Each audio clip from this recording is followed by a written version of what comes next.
주님께서 여러분과 함께 성 요한이 전한 거룩한 복음입니다.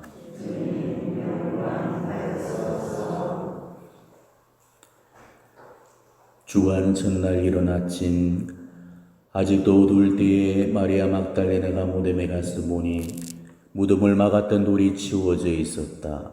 그래서 그 여자는 시몬 베드로와 예수님께서 사랑하신 다른 제자에게 달려가서 말하였다.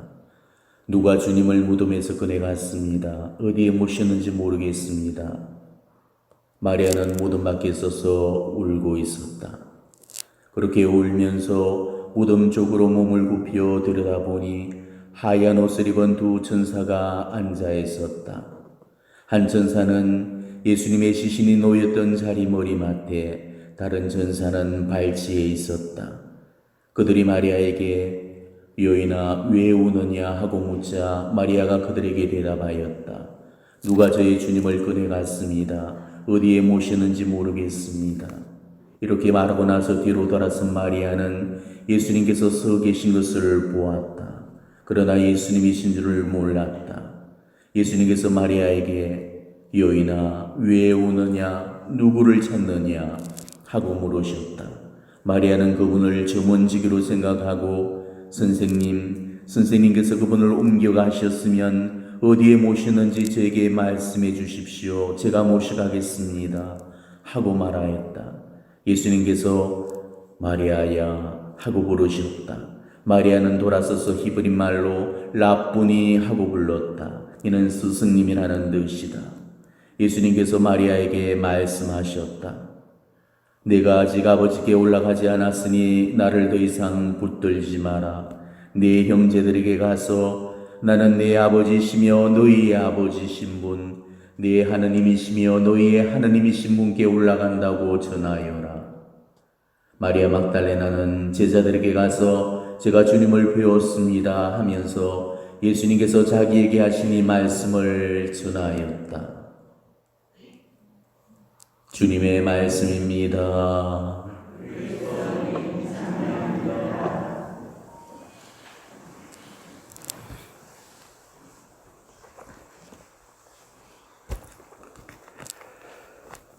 성녀 마리아 막달레나 주기를 드리겠습니다.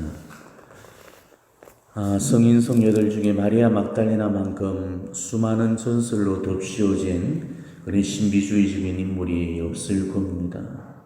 복음서에는 7 마귀가 나간 여자로만 기록되어 있을 뿐이고 또 우리 교회 전성에서는 엇갈리는 전성들이 전해오고 있기 때문이죠.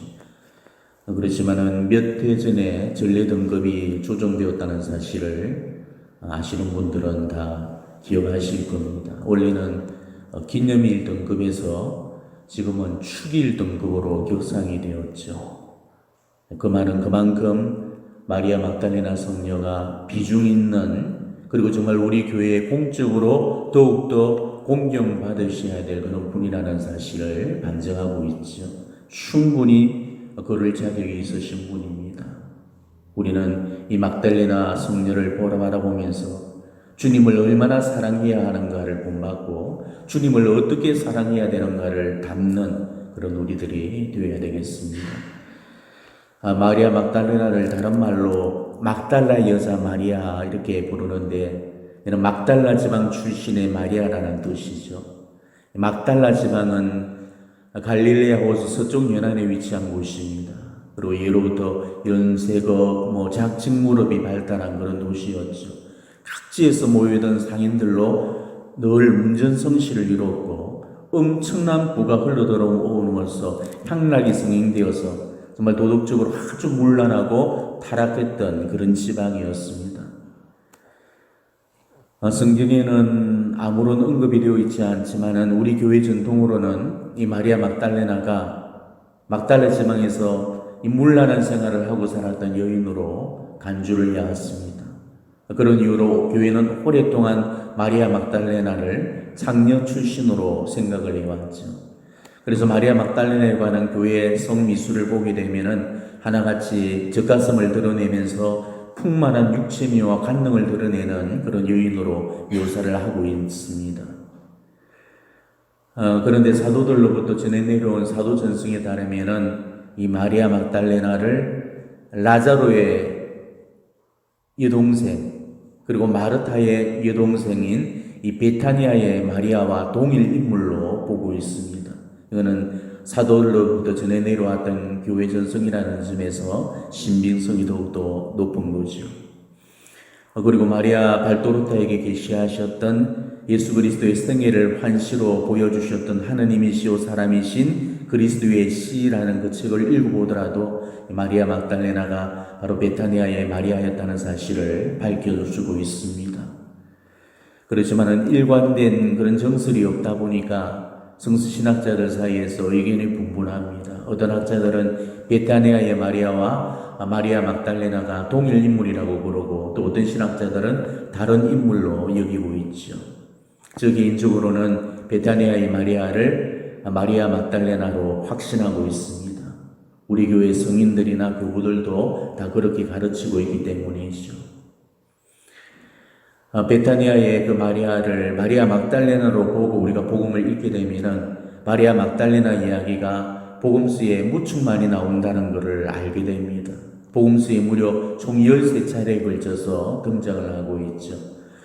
복음에 소개되고 있는 그 마리아 막달레나에 관한 이야기를 대충 추려보면 가늠죄를 저지르고 돌에 맞아 죽을 뻔한 여인, 또 시몬의 집에서 눈물로 예수님의 발을 적셔준 여인, 또 베타니아에서 예수님의 발에 순나르드 향유를 붓고 머리카락으로 닦아낸 여인, 언니 마르타가 음식을 준비하는 동안 주님 곁에서 귀를 기울였던 여인, 죽은 오빠 라자로를 살려달라고 간청했던 여인, 또 예수님의 순환을 마지막까지 지켜보았던 여인, 그리고 예수님의 무덤을 찾은 여인, 입광을 앞두고 예수님의 죽음을 애도했던 여인, 그리고 안식일 다음 날 이른 아침에 무덤으로 달려가서 부활한 예수님을 제일 처음 만난 여인, 바로 이 여인이 바로 마리아 막달레나라고 그렇게 보는 겁니다. 자, 그 가운데서 오늘 복음은 예수님의 시신에 향유를 바르기 위해서 무덤을 찾아온 그런 마리아 막달레나를 들려줍니다. 시신을 읽고 울고 앉은 마리아의 모습에서 예수님을 향한 절박함, 간절함이 묻어나고 있죠. 오늘 독서도 그렇고 응송도 그렇고 또 복음도 마찬가지로 간절함이라는 그 주제로 연결이 되고 있습니다. 독서는 임을 찾아 헤매는 여인에 관한 이야기, 응송은 하느님을 찾아 헤매는 사람에 관한 이야기, 그리고 복음은 예수님을 찾아 헤매는 마리아에 관한 이야기입니다. 죽도록 정말 죽을 만큼 사랑하는 그 임을 찾기 위해서 밤새도록 헤매고 다니는 그 여인의 심정이나 또 예수님을 찾아 헤매는 막달라 마리아의 그 마음이나 그리고 오늘 여러분들이 하나님의 자비를 입기 위해서 왔던 그 마음이나 어쩌면 다 한결같은 그런 마음이 될 겁니다. 여러분들도 어쩌면 하느님을 찾는 그런 간절한 심정으로 여기 왔을 거라고 생각합니다. 오늘 무덤 밖에 서서 울고 있던 그 마리아 막달레나가 지금의 내 모습이라고 그렇게 상상하면서 오늘 복음을 한번 묵상해 보셨으면 좋겠습니다. 예수님 공생애 동안에 가장 드라마틱한 방법으로 예수님의 자비를 입은 그 여인이 바로 마리아 막달레나였습니다. 이 마리아 막달레나는 7마귀에 사로잡혔던 여인이었고 간음하다가 붙잡혀서 죽을 수밖에 없었던 여자였죠. 바로 그런 그녀를 해방시켜서 살려주시고 그녀와 함께 해주셨던 분이 예수님이셨습니다. 마리아는 예수님의 구마를 통해서 고통에서 해방되었고 정말 함께 돌멩이를 맞을 각오로서 그 옆을 지켜주셨던 예수님의 크나크신 사랑과 자비를 입었습니다. 그런 크나큰 사랑과 자비를 입었기에 오늘 무덤 밖에 서서 울고 있는 그 마리아의 눈물은 마리아가 얼마나 예수님을 사랑하고 있고 또 예수님을 얼마나 그 신뢰하고 있는지를 보여주고 있는 그런 사랑의 흔적입니다. 그렇지만 예수님을 뵙고 싶은 그 간절함에도 불구하고 오늘 마리아는 예수님을 알아뵙지를 못했죠. 예수님께서 당신 모습을 드러내 주셨지만은 마리아는 예수님이 바로 자기 앞에 계신데도 불구하고 처음에는 예수님을 못 알아봤습니다. 자, 우리는 오늘 이 모습을 가져와서 우리 삶에 대입을 해보셔야 되겠습니다. 왜냐하면 바로 이 모습이 우리도 범하고 있는 실수가 될지도 모르기 때문이죠. 우리도 예수님을 만나고 싶어서 간절히 찾고는 있지만은 자기가 보고 싶어하는 모습에서 찾으려고 하니까 예수님을 못 찾고 못 만나게 되는 거죠. 자기가 원하는 예수님의 상을 만들어 놓고 그런 예수님만 보려고 하니까 우리 눈에 예수님이 보이지가 않으시는 겁니다. 마리아조차도 그 예수님의 죽음 앞에서 인간적인 슬픔과 두려움으로 울고 있었을 때는 예수님이 앞에 계셨음에도 불구하고 알아뵙지를 못했죠. 이거는 우리도 마찬가지입니다. 부활하신 예수님은 부활 전의 예수님과 같은 분이셨지만은 부활하기 전에 육신을 가진 그 예수님과는 완전히 다른 모습으로 우리 곁에 계시죠. 성령의 은혜로 영안에 눈을 뜬 사람만이 모습을 달리해서 매일 우리를 찾아오시는 그분을 만날 수가 있습니다. 임을 찾아 헤매는 여인처럼 그런 간절한 심정으로 예수님을 찾아야 되는데도 오늘 예수님을 만나려고 오신 여러분은 과연 어떤 모습에서 예수님을 찾고 있는지를 한번 살펴보셔야 됩니다. 예수님을 만나기 위해서 과연 눈을 올바로 뜨고 있는지 스스로에게 물어보셨으면 좋겠습니다. 우리가 만나고자 하는 그 예수님은 자기 편의대로 만나고 싶어하는 그런 예수님입니다. 그래서 사랑이 많은 사람, 자상한 모습의 사람, 나를 편안하게 해주는 그런 사람들을 통해서 예수님이 나에게 다가오시기를 바라고 있죠. 그런데 예수님은 그런 사람들을 통해 당신 모습을 드러내시기보다는 정말 고약스럽고 나를 힘들게 만들고 나를 불변케 하고 나를 눈물 짓게 하고 정말 나를 희생할 수밖에 없도록 만드는 그런 사람들을 통해서 내게 다가오시는 경우가 훨씬 더 많습니다. 마리아도 무덤 앞에서 자기를 고쳐주고 사랑해줬던 그 예수님만 생각했던 순간에 자기 앞에 계신 부활하신 예수님을 놓쳐버렸던 거죠. 예수님이 마리아한테 왜 우느냐, 누구를 찾느냐 이렇게 말을 붙였을 때도 전혀 알아뵙지를 못하고 그저 정은죽인 줄로만 알고 있었습니다. 어쩌면 우리도 그러고 있지는 않는지를 반성해 보셔야 되겠습니다. 예수님이 내 곁에 와 계신데도 불구하고 자기 스스로 만들어 놓은 그 틀 속에 갇혀서 껍질을 깨고 나오지 못하기 때문에 내 곁에 계시는 예수님을 놓치고 살고 있는지도 모를 일입니다. 부활하신 예수님은 당신 모습을 바꾸시고 우리에게 다가오신다는 것을 결코 잊어서는 안 되겠습니다. 때로는 정말 말 안 듣는 내 자식의 모습으로 오실 수가 있고 속썩이는 남편을 통해서 정말 또 싫어하고 미워하는 공동체의 누군가를 통해서 내게 말씀을 건네오실 수도 있는 겁니다. 또 어떤 날은 왕과 내 윗사람의 목소리로 나를 찾아오시고 또 어떤 날은 시어머니의 모습으로 며느리의 얼굴로 당신의 모습을 감추시고 다가오실 수도 있습니다. 우리는 일상 속에서 현존해 계시는 예수님의 모습을 발견하려고 그렇게 노력을 하셔야 됩니다. 예수님은 일상 속에서 당신을 찾고자 하는 그 우리의 노력을 결국 헛되게 만들지 않으실 겁니다. 예수님은 나와 만나는 사람들의 얼굴을 당신을 찾으려는 그런 우리의 간절한 그런 모습을 보시면서 우리에게 응답을 주실 겁니다. 당신을 간절히 찾던 마리아한테도 마리아야 하고 그의 이름을 불러주셨고 바로 마리아는 마리아야 하는 그 순간에 드디어 예수님인 줄을 알아보게 되었죠. 정은지기로 생각했던 그 사람의 음성 속에서 비로소 예수님을 알아뵙고 라꾸니 하고 고백을 했습니다. 우리도 마찬가지로 일상 속에서 말씀하시는 그 예수님의 음성에 귀를 기울여야만이 정말 내 삶 속에 현존하시는 그 예수님을 체험하고 만날 수가 있습니다. 예수님은 일상 안에서 내가 만나는 사람들, 내가 경험하고 있는 사건들 속에서 마리아야, 테레사야, 아네스야, 누구야 하고 끊임없이 나를 부르고 계시는 겁니다. 비록 모습을 달리해서 오시지만은 예수님을 그들의 음성 속에서 우리는 알아들을 수 있어야 되겠습니다. 지금까지 우리도 정말 마리아 막달레나 못지않게 예수님께로부터 수많은 죄들을 용서받았습니다. 예수님은 우리를 회개시켜 주셨고 치유시켜 주셨고 어둠으로부터 지켜주셨고 해방시켜 주셨습니다. 우리도 마리아 못지않게 은혜를 받으면서 지금까지 살아오셨을 겁니다. 일곱 마귀한테 시달리던 그 마리아처럼 우리 또한 여기에 해당되지 않는 그런 사람들이 없을 겁니다. 우리한테도 다들 그런 악습이나 전과들이 있었습니다. 우리는 정말 예수님을 만나기 전에는 7분이 아니고 수많은 마귀들한테 시달렸는데 이 예수님을 만나고 나서부터 우리가 치유되고 벗어나서 자유로움을 입은 거죠. 과거에 자신의 모습을 가만히 생각해 보십시오.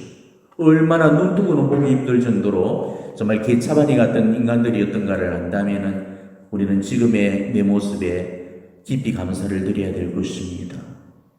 이렇게 말하고 있는 저 역시도 예전에는 술, 담배, 주지, 육림 속에 빠져 살았고 40평생을 낙치질에 미쳐 살았죠. 7마귀의 숙주가 되어서 정말 예수님 마음 지독하게 아프게만 하면서 살아왔습니다. 아직도 갈 길이 멀고 지금도 많이 부족하긴 하지만은 그래도 그때 비한다면은 지금의 저는 미꾸라지가 용된 거나 다름이 없습니다.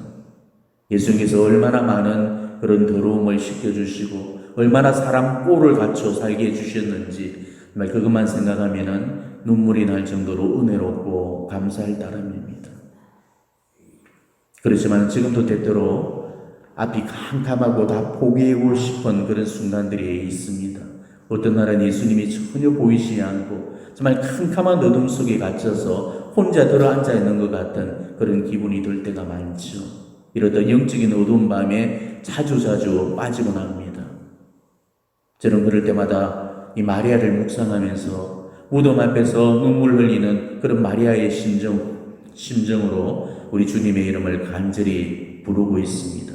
마리아가 마리아야 하고 부르는 그 예수님의 음성을 듣고서야 예수님을 알아배웠듯이 지금은 비록 잠시 내게서 얼굴을 감추시고 정말 숨바꼭질 하시는 그 하느님의 부재를 느끼고는 있지만은 거기에 낙담하고 실망하지 않고 시모나 하고 부르시는 그분의 소리를 들으려고 정말 그분 음성에 귀 기울이면서 매일 기도를 드리고 있습니다. 아마 여러분들 역시도 가끔 그럴 때가 있을 거예요.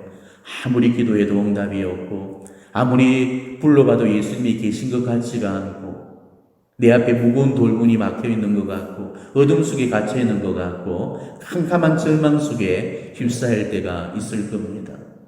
그렇지만 그런 일이 생길 때마다 허둥대지 말고 두려워하지 말고 내게 속삭이시는 그 주님의 음성을 들을 수 있도록 귀를 기울이셔야 됩니다. 시모나, 마리아야, 데레사야, 누구야 하고 예전처럼 여전히 이 사랑스러운 음성으로 부르시는 그분의 음성만 들을 수만 있고 언제나 모습을 달리해서 내게로 다가오시는 그 예수님을 놓치지만 않는다면 우리는 늘 예수님과 동행하는 삶을 살아갈 수가 있을 겁니다. 어쩌면 오늘 다들 여러 가지 문제를 안고 여기 오셨을 겁니다. 자식 문제로, 또 남편 문제로, 경제적인 문제로, 건강상의 문제로, 가정사의 여러 가지 문제들을 안고 아마 이 자리에 오셨을 겁니다. 그렇지만 여러분들이 알아두셔야 될 사실은 비록 내 앞에 놓인 캄캄한 무덤 같은 곳에서라도 절망하지 말 것, 두려워하지 말 것, 허둥대지 말 것, 이것만 딱 명심하시고 내 삶 한복판에서 뜨겁게 역사해 주시는 그 주님의 손길을 느껴보시기를 바랍니다. 그러면은 나를 부르시는 예수님의 음성을 들을 수가 있을 겁니다. 눈이 있어도 보지 못하고 귀가 있어도 듣지 못하는 그런 우매함이 없도록 영적인 눈을 부릅뜨고 영적인 귀를 활짝 열고 나와 함께 계시는 예수님, 나를 이끌어 가시는 그 예수님 앞에 똑바로 설 수 있는 그런 여러분들이 되셨으면 좋겠습니다. 마리아 막달레나처럼 예수님을 향한 내 사랑이 언제나 충실하고 항구하고 정말 변하지만 않는다면 부활하신 예수님이 마리아에게 다가오셨듯이 우리에게도 당신 모습을 보여주실 거고 당신의 음성을 들려주시리라 믿습니다. 오늘 마리아 막달레나 주기를 맞으면서 우리 각자의 믿음을 깊이 성찰해 보셨으면 좋겠습니다. 예수님을 향한 내 사랑에 얼마나 충실함이 있는지, 얼마나 항구함이 있는지를 깊이 반성해 보시면서 오늘 성령에게 그 덕을 구하는 전구를 정해 보시기를 바랍니다. 아멘.